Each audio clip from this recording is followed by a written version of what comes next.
7 یا 8 ماہ غائب قید رہنے کے بعد ایک بار پھر عمران ریاض خان کو ابڈکٹ کر لیا گیا ہے. پلین کلوتھس لوگ ایئرپورٹ کے باہر, کوئی فریڈم یعنی ہر چیز ایک طریقے سے ہاسٹیج ہے. آپ کا کوئی بھی سیکٹر پرفارم نہیں کر رہا. ڈی انڈسٹریلائزیشن ہو رہی ہے. سب سے کم مقدار میں جو انویسٹمنٹ ہوئی ہے پاکستان کے اندر وہ پچھلے 1 سال کے اندر ہوئی ہے. چائنا نے کہا کہ اپنا الائنمنٹ کرنی ہے, تم نے امریکہ کے ساتھ جاؤ تو پھر کرو الائنمنٹ. تو ایس آئی ایف سی فیل. اسلام آباد ہائی کورٹ کا جو جج ہے جس نے عدت کیس کے اوپر فیصلہ دینا ہے, جو بھی کرنا ہے, یا سیشنز کورٹ جو چل رہے ہیں ان کے اندر ججز نہیں آ رہے. کوئی بھی بندہ رسپانسبلٹی لینے کے لیے تیار نہیں ہوگا اس پوزیشن پہ, تو پھر چیزیں انارکی پھیلے گی. وقت ہے کم اور مشکلیں زیادہ. پاکستان میں ایک بار پھر دہشت کی لہر نے زور پکڑ لیا. لیٹ علی شو یو کے ایک اور ایپیسوڈ میں آپ سب کو خوش آمدید. Do like, subscribe and share this content. میں آپ سے وینکوور سے رجوع کر رہا ہوں, وینکوور کینیڈا سے. یہ دنیا کے ایک دوسرے کونے میں ہے, سمجھ لیں آپ. کینیڈا کے تو ایک دوسرے کونے میں ہے ہی ہے, مگر یہ پیسیفک اوشن سے جا کے لگتا ہے. یہ پاکستان سے تقریباً 12 گھنٹے پیچھے ہے ایک طریقے سے. اور جو میں آپ سے بات کر رہا تھا ٹریولنگ کے اندر, آج کل فیملی سے ملاقاتیں یہ وہ, تو اس ٹائم زون میں میں اپنے آپ کو فی الحال پاتا ہوں. لیکن پاکستان فی الحال اپنے آپ کو کدھر پاتا ہے, کدھر کھڑا ہے پاکستان 12 گھنٹے آگے. تو لگ رہا ہے کہ ایک نیور اینڈنگ خواب ہے, ایک نیور اینڈنگ نائٹ میئر ہے, برا خواب ہے, اور اس سے اپنے آپ کو جھنجھوڑنے کی کوشش کر رہا ہے بندہ, انسان, یعنی آپ کی کیفیت, مگر آپ اٹھ کے نہیں دے پا رہے. اور یہ بیسکلی ڈراؤنی خواب جو ہے پاکستان جو بنا ہوا ہے, یہ آن ریپیٹ وہی سائیکل ریپیٹ ہو رہی ہے. تقریباً 7 یا 8 ماہ غائب قید رہنے کے بعد ایک بار پھر عمران ریاض خان کو ابڈکٹ کر لیا گیا ہے. پلین کلوتھس لوگ ایئرپورٹ کے باہر, لاہور ایئرپورٹ کے باہر, ان کی فلائٹ, وہ جا رہے تھے بیسکلی حج کرنے کے لیے, سعودی عربیہ احرام میں تھے. انہوں نے ایک ویڈیو میسج بھی ریکارڈ کیا, وہ آپ کو پہلے میں سناتا ہوں, سنیے ذرا. مختصر سا ہے تو لمحہ, مگر اس سے تھوڑی سی کلپ آپ کو میں سناتا ہوں کہ انہوں نے کیا کہا جب وہ جا رہے تھے. ان کے پاس آرڈرز بھی تھے کورٹ کے, اس کے باوجود ان کو روک دیا گیا اور وہ غائب ہو گئے. سنیے ذرا.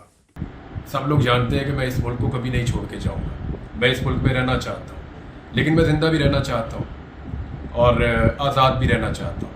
بار بار پکڑ کے اندر ڈال دیتے ہیں, بار بار مجھے کبھی غائب کر دیتے ہیں, کبھی مقدمات درج کر دیتے ہیں. درجنوں مقدمات میرے اوپر بار بار درج کیے گئے. میں نے پچھلے 1.5-2 مہینے بڑی تکلیف میں گزارے ہیں. میں 2022 میں حج پہ جانا چاہتا تھا, مجھے گرفتار کر لیا گیا. یہ احرام میں نے 2022 میں پہننا تھا, پھر 2023 میں نے یہ احرام پہننا تھا تو مجھے اغوا کر لیا گیا. اور میں جہاں پہ تھا ان لوگوں کو میں نے کہا, میں نے ٹکرے مار مار کے کہا کہ میں نے حج پہ جانا ہے. انہوں نے کہا جی اس سال آپ نہیں جا سکتے, آپ اگلے سال چلے جائیے گا. تو میں نے اس سال کی نیت کی. اب اس سال میں نے حج پہ جانا تھا, 2 مہینے میں نے بڑی تکلیف میں گزارے. لیکن ایک بات بتا دیتا ہوں, ہمیشہ زندہ کسی نے نہیں رہنا. یہ ساری چیزوں کا ہمیں حساب دینا پڑے گا جا کے. تو میں اپنے اللہ کو گواہ بنا کے میں نے جو وعدہ کیا تھا میں پورا کر رہا ہوں. تو یہ تھے عمران ریاض خان صاحب جو قید اور لاپتہ رہے کئی مہینے, اور اس کے بعد دوبارہ وہ جب ریسرفس ہوئے تو بہت عجیب حالات میں ہوئے. پھر انہوں نے دوبارہ اپنے وی لاگ شروع کیے, ان کے اوپر بھی تنقید ہوئی. پھر کئی ماہ سے وہ کوشش کر رہے تھے کہ وہ عمرے پہ پہلے جائیں, اور وہ تو اپنا ممکن نہیں ہو سکا. ایک بار پہلے بھی انہوں نے کوشش کی, کچھ ماہ پہلے جانے کی, ان کو روک دیا گیا. اب دوبارہ انہوں نے کورٹ آرڈرز کے بعد یہ جو ویڈیو آئی ان کی, بڑی اپنا وہ ویڈیوز بھیج بھی رہے تھے راستے سے بھی, تو میاں علی اشفاق ان کے جو لائر ہیں بہت منجے ہوئے وہ کرمنل لائر ہیں پاکستان کے اندر. اس وقت جو بھی مسئلے مسائل والا کیس ہے جس کے اندر انٹیلیجنس ایجنسیز انوالوڈ ہیں یا نہیں ہیں, اس کے اندر میاں علی اشفاق صاحب کی شمولیت ہے اس کیس کے ساتھ. جرنلسٹ ہو گئے, ریٹائرڈ بیوروکریٹ ہو گئے, جو بھی ہیں آئی ایس آئی کے خود بندے. انفیکٹ یہ جو سلسلہ بگڑا ایک طریقے سے, تو میاں علی اشفاق صاحب نے آئی ایس آئی اور ایجنسیز اور ایف آئی آئی اے کو بھی ریپرزینٹ کیا ہے کورٹ کے اندر. تو اب وہ بیسکلی دوسری سائڈ کو بھی دیکھ رہے ہیں, مگر ان کی پہنچ ہے, گہرائی ہے ان کی پورے سیٹ اپ کے اندر. تو وہ ان کے ساتھ تھے, ہمراہ تھے عمران ریاض خان صاحب کے ساتھ, اور وہ جا رہے تھے ایئرپورٹ اور ان کو پھر روکا گیا. پلین کلوتھس کے اندر لوگ تھے, ماسک پہنے ہوئے تھے کچھ میں سے, کچھ پنجاب پولیس کے اہلکار بھی آئے. تو ایک ایسی ایک سچویشن بنی ہوئی ہے اس ملک کے اندر کہ کوئی کورٹ آرڈر, کوئی فریڈم, یعنی ہر چیز ایک طریقے سے ہاسٹیج ہے. ہاسٹیج ہے کس کو ہاسٹیج ہے؟ ڈر کو ہاسٹیج ہے. ہاسٹیج ہے ان لوگوں کے خوف کو جنہوں نے پچھلے 2 سال میں اتنی گڑبڑیں کر دی ہیں, اتنا نقصان پہنچا دیا ہے پاکستان کو, اس کے آئین کو, کہ اب انہیں خوف اور ڈر ہے کہ 2 سال میں کچھ نہیں آیا سامنے. ہم بات کر رہے تھے 1 سال پہلے army chief general Asim Munir صاحب نے کہا تھا کہ جی 1 سال کے اندر معیشت جو ہے وہ بالکل صحیح ہو جائے گی, گھبرانے کی ضرورت نہیں ہے, اور حوصلہ کھونا کفر ہے, اور اس طریقے سے وہ بات کر رہے تھے. 1 سال بعد جو آپ کی اپنی اکنامک اسیسمنٹ ہے وہ بلو پار ہے. آپ کا کوئی بھی سیکٹر پرفارم نہیں کر رہا, ڈی انڈسٹریلائزیشن ہو رہی ہے. دی اونلی سیکٹر جو بھی پرفارم کر رہا ہے وہ ایگریکلچر سیکٹر ہے, مگر اس کے علاوہ آپ کی ڈی انڈسٹریلائزیشن ہو چکی ہے پاکستان کے اندر پچھلے 1 سال کے اندر. آپ کے انویسٹمنٹ وائز جو ہم بات کرتے ہیں, foreign direct investment, that is the lowest in 50 years, یعنی 50 سال میں سب سے کم مقدار میں جو انویسٹمنٹ ہوئی ہے پاکستان کے اندر وہ پچھلے 1 سال کے اندر ہوئی ہے 13% of G D P apparently. That is the lowest in 50 years. تو آپ خود ہی اندازہ لگا لیں, یہ جو بڑے بڑے خواب تھے, ابھی چائنا کی وزٹ, اس سے جو خبریں آ رہی ہیں وہ بھی بہت خوفناک قسم کی ہیں کہ چائنا نے کہا کہ اپنا الائنمنٹ کرنی ہے نا تم نے امریکہ کے ساتھ, جاؤ کہ پھر کرو الائنمنٹ. تو S I F C field completely miserably. Pakistani economy is literally on the brink کھڑی ہوئی ہے. وہ کھڑی ہوئی ہے نہیں, ہمیں نہیں پتا, کیونکہ اتنی کوششیں کرنے کے باوجود بھی, اتنا سب کچھ کرنے کے باوجود بھی, اتنے بڑی بڑی دعوے دلاسے منتیں کرنے کے باوجود بھی, اتنی بڑی ڈیلیگیشن لے کے جانے کے باوجود بھی, فار ایگزامپل چائنا, دکھانے کے لیے کچھ بھی نہیں ہے. اور اسی لیے شاید کوئی رسپانسبلٹی لینے کے لیے تیار نہیں ہے. اسی لیے شاید یہ جو دہشت ہے اس میں اضافہ ہو رہا ہے, کیونکہ اور کوئی چارہ آگے نظر نہیں آ رہا. فار ایگزامپل وجاہت دوست ہے میرا, وہ کہہ رہا ہے کہ اس کے بردر ان لا کو یہ تھریٹس ہیں کہ پریشرائز کرنے کے لیے کہ وہ تو باہر ہے پاکستان سے, اس کے بردر ان لا کے اوپر یہ کہیں کوشش نہ کریں اس کو کڈنیپ کرنے کی یا رینسم پہ کرنے کی, اٹھانے کی, اس طریقے سے وجاہت پہ پریشر ڈالنے کے لیے. چلے وجاہت تو اپنی جگہ پہ, ایک صحافی ہے باہر نکلا ہوا ہے پاکستان سے, کوشش کر رہا ہے وہ, جو بھی پاکستان کے اندر کورٹس کے اندر ججز بھاگ رہے ہیں کورٹ سے.